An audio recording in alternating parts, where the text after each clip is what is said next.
I have a question. I'm here. Yes. Your vision for Pakistan, which this session was supposed to be about, right? So does it involve following the constitution? Like following the constitution? Yeah, because after the Punjab and KP governments got dissolved, you're supposed to hold elections in 90 days. Why haven't we held elections yet?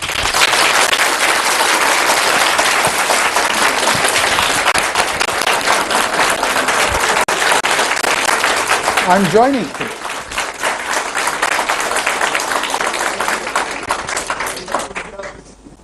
Shall I?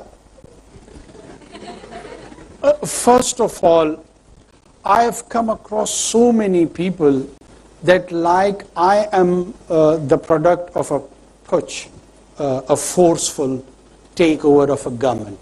I feel like I'm a product of a military takeover, and I had to respond to such challenging question. In fact, I am the product of a constitutional order, which you are referring to. There was a leader of the House in an assembly, which was probably elected by all of you, or many of you, and there was a leader of opposition, which was again elected by many of you. There would be many questions and views about the individuals, but this is what Constitution refers to as a procedure. They agreed on my name, and I am so-called product of that constitutional order. So at least we are interacting in a civil, normal, and constitutional manner. There is nothing unconstitutional about it. When will be the elections? The outgoing parliament, they have passed a law.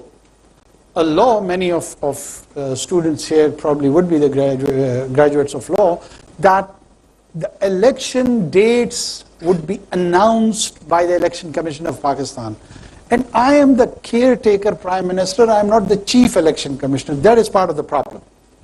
If I had the dual role, by the end of this conversation, I would have given you a date. As it is not in my mandate, all I can do, or our government can do, that we have to assist that role, provide the financial assistance, the security, and others. And once that requirement is asked of us, I can assure you that we will fulfill our duty. KP and Punjab's election was prior to our coming. And I can only refer to that there is an article which is 254 in Constitution also. And that says that if something is late, does not make it unconstitutional. So whenever you go and find out it in the Constitution, there is an article 254. Yes, I'm sure it's 254. Go through that. Unfortunately, sometime if due to circumstances, any act, if it is late for certain reason, does not make it unconstitutional just on the basis that it has happened late. Thank you.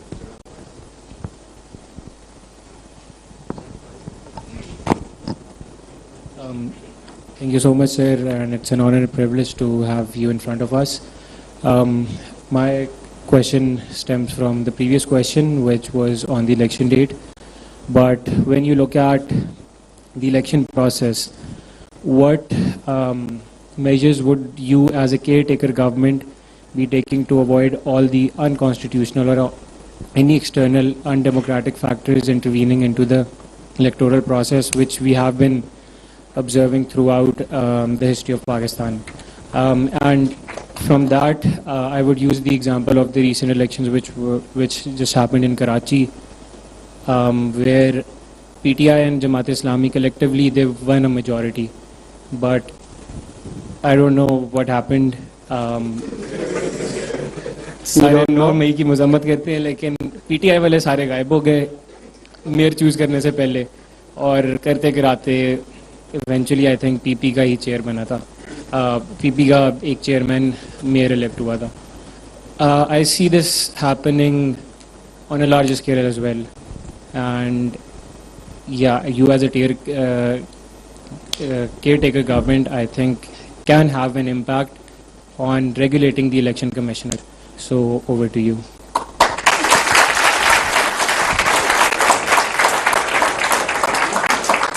Once we are done with the clapping part, I'll start.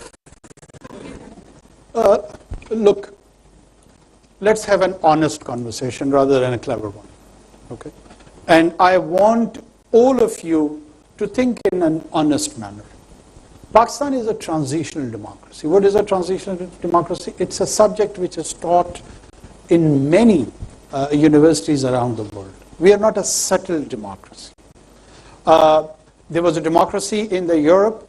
It has taken its own shape, where it morphed from dictatorship to civilian supremacy, and it took them few centuries. It was not that easy journey. We want to have it a bit easy way, just having few conversation here in the halls and get all those subtle questions which is related to political power, economic power, and social power. There are two instances in history. One is called French Revolution and the other is called Glorious Revolution, which was in the case of James I, who fled, and the power was transformed from the monarchy to the parliament in English case. This was called Glorious Revolution because it was bloodless. And the other one, I'm sure you are aware of the guillotines and the rest of the experiments related to that. And it was a bit gory and ugly. When you want to have a transitional democracy morphed into a settled democracy, there has to be a process.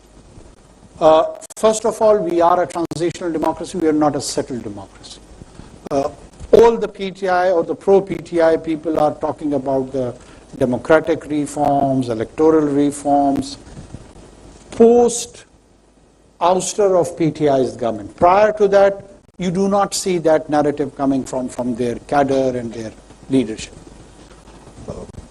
As you refer to a situation where the outcome was for the favor of a PPP candidate, do you remember what happened with the Chairman Senate? Who did it?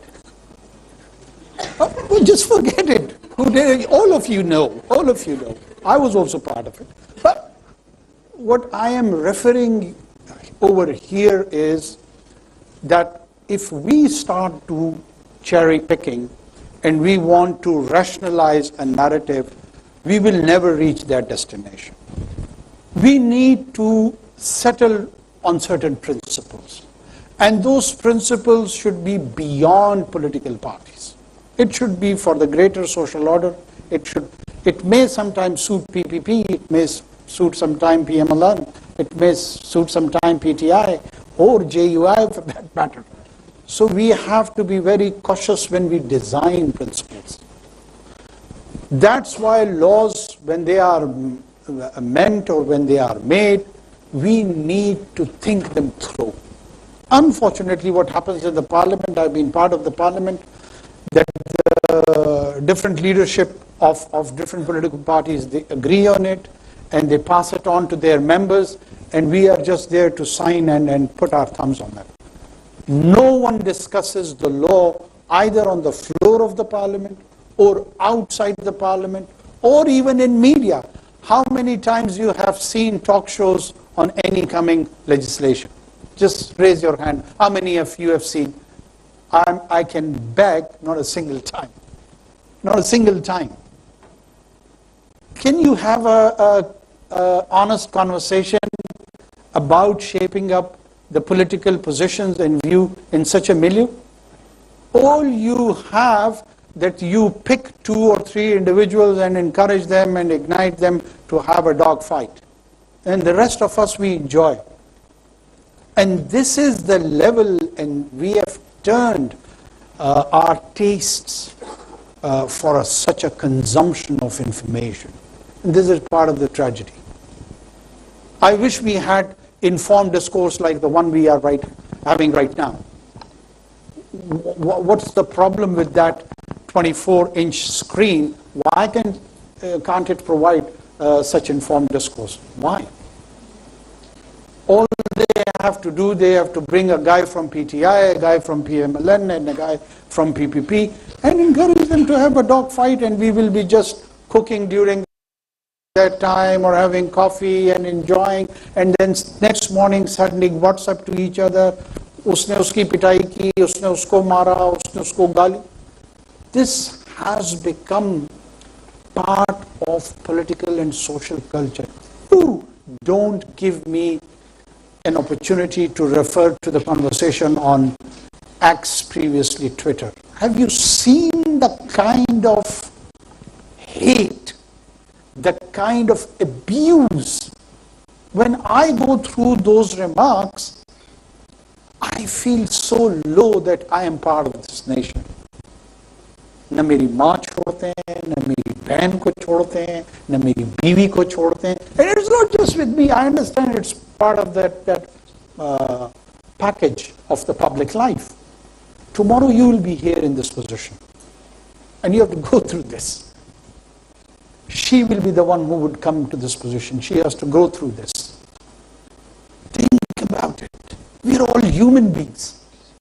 Do you feel good if you get abused on these relations which I was mentioning, for holding a political opinion, which may be even wrong? I might be having a wrong political opinion. What's the problem with my dead sister who gets abused? What is the fault of my dead mother who gets abused? Why my wife? She's a housewife. Why does she has to be abused? And all of us, we know we have encouraged this culture. I, as a normal citizen of this country, I honestly feel so strongly, and I'm so confused at the time, that what are we doing with this generation? Because anyone on Twitter definitely is computerly literate. He's not an illiterate person. He's not part of the problem. Me and you, we are part of the problem. Yes, beta, just go. This girl, yeah. So my question Do you have mic? Right. So my question is that recently we've seen a lot of religious sentiments and religious rhetoric being used by politicians, not only to entice voters, but also to kind of attack another political party. So considering we already have a considerable amount of restrictions on the kind of discourse that we can engage in, should this not also be a restricted part of discourse, considering that, yes, we are an Islamic nation, but there are a lot of other religions in the country, and also religion is considered to be a very sensitive topic. It should not be weaponized and politicized as it is now. I mean, this one generally deserves a clap. Look, religious, as I was initially referring to my point about the identity. Part of our identity crisis is that we think that we have monopolized the question of identity, and it has to take inspiration from the faith of Islam. What sort of Muslim are you? Are you a Ahle Hadith Muslim, or a Brelvi Muslim, or a Ahle Tashi Muslim, or Deobandi Muslim, so on and so forth. All these sub-identities of those sectors of identity creates further confusion. So what is the position of Hindus among us, or Christians among us, or Ahmadis among us, which we by law have divorced them from the main faith? And then how do you bring that inclusiveness into this question of identity, and how do you project, if there is a nation building, which he was referring to, and how could you articulate that new branding of Pakistan?